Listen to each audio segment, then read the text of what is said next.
હિંમતનગરના પાનપુર પાટિયા પાસે લાગી આગ. આરટીઓ પાનપુર પાટિયા પોલીસ ચોકીની સામે ભંગારના ગોડાઉનમાં આગ લાગી. આગ લાગતા પ્લાસ્ટિક સહિતની ચીજ વસ્તુઓ બળીને ખાખ. અચાનક આગ લાગતા આગે વિકરાળ સ્વરૂપ ધારણ કરતા આકાશમાં ધુમાડાના ગોટે ગોટા વળ્યા.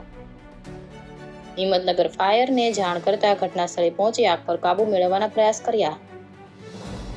ભંગારના ગોડાઉનના માલિકને લાખોનું નુકસાન થયું. India 24 news reporter Jayesh Thakor સાથે જિલ્લા ચીફ બ્યુરો સાબરકાંઠા.